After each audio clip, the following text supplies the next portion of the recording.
Près d'un quart du territoire français se situe en zone de montagne, principalement au sud et dans l'est du pays. Du Jura aux Pyrénées, des Vosges au Massif central, en passant bien sûr par les Alpes, nous partons à la découverte de ces reliefs, à la rencontre d'hommes et de femmes qui vivent leur passion en altitude.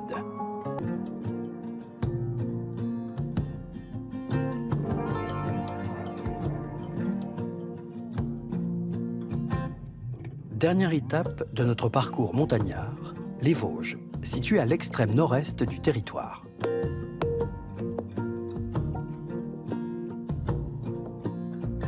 Les Vosges du Sud offrent un paysage de sommets arrondis. Ce sont les fameux ballons. Les Hauts-de-Chaume, ces vastes prairies d'élevage, dénudent joliment leurs sommets. À quelques kilomètres au nord du ballon d'Alsace, dans une petite vallée lorraine, vient se nicher le village de Busan. Un village presque comme les autres, à une exception près.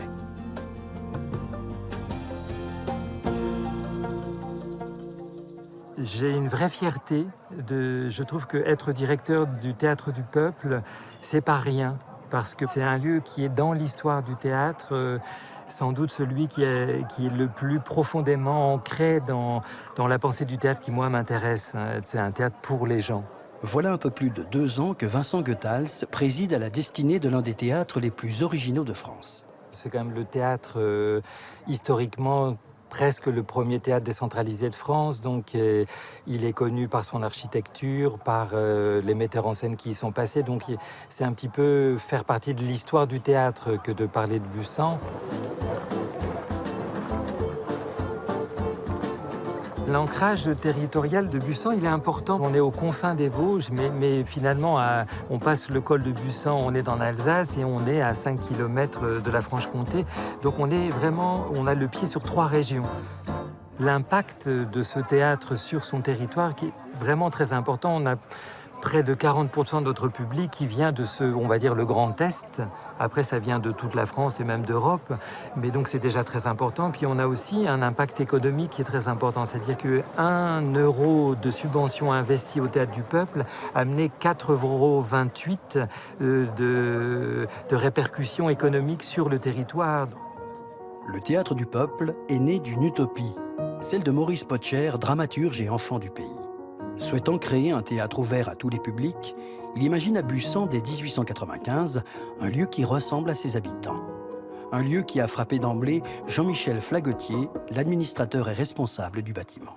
Ce théâtre ressemble aux autres constructions, granges ou chalets qu'on trouve dans cette vallée et dans celle d'à côté, tout simplement parce que très vite, quand Maurice Potcher voit que cette première initiative en 1895 de faire du théâtre sur c'est très tôt, la montée sur ce pré, c'était un pré ici, et tout naturellement, l'envie de construire un théâtre naît assez vite, et tout naturellement, on construit ce qu'on sait construire.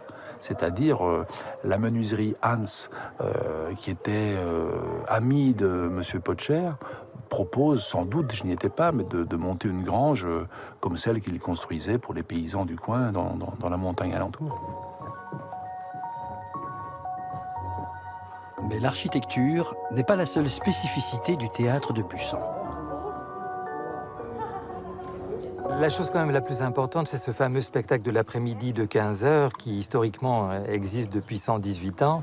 Et c'est à cause du train, puisqu'à l'époque il y avait le train, c'est une station thermale et les Parisiens venaient à Busan.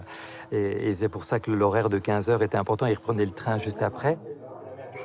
Depuis les origines, le spectacle de 15 h mêle acteurs professionnels et acteurs amateurs, ce qui est quand même assez rarissime en France. Et ça perdure depuis 118 ans. Donc effectivement, le spectacle de l'après-midi, il y a à peu près un tiers de professionnels, 2 tiers d'amateurs.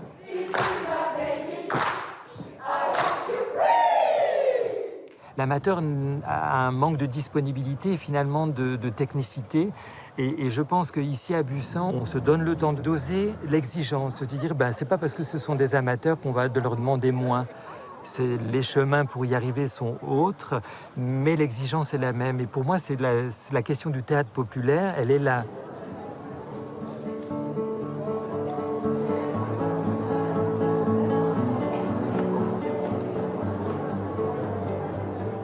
En terme architectural, c'est quand même un rapport scène-salle très élégant. La scène fait 7% d'inclinaison, de même que le parterre. Ce qui crée, alors je ne suis pas architecte, je ne suis pas scénographe, mais ça crée un rapport de proximité entre la scène et la salle. Et donc on a quand même 850 places dans ce théâtre, et de l'aveu de tous les acteurs qui se sont produits sur cette scène, ceux de cette année puis ceux des années précédentes, ils n'ont jamais l'impression de jouer devant 850 personnes. Et ça, c'est la grande réussite intuitive, je dirais, des gens qui ont construit ce théâtre. Tu es incorrigible. Et lui exagère. Aussi, pourquoi les gens viennent, c'est l'ouverture du fond de scène sur la forêt vosgienne, qui est, alors pour le coup, le seul endroit, je dirais même en Europe, où ça existe. Et on sent bien que les gens viennent aussi pour ce moment-là et que quand ça arrive à un moment du spectacle, il y a un frémissement dans la salle. Les gens attendent ce moment-là et il se passe une chose très étrange et très magique, c'est que d'un seul coup, l'immersion du réel amène énormément de poésie au plateau.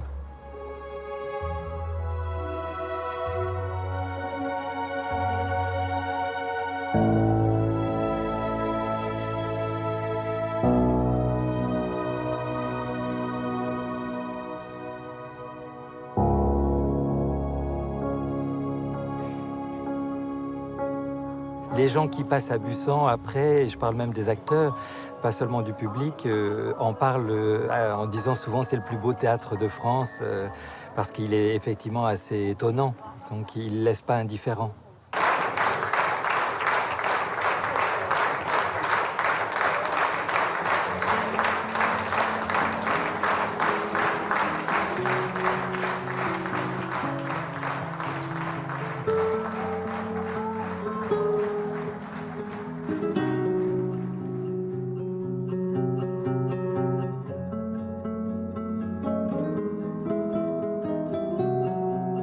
Sur le spectacle qu'offre la ligne bleue des Vosges, s'achève notre détour au cœur des montagnes françaises.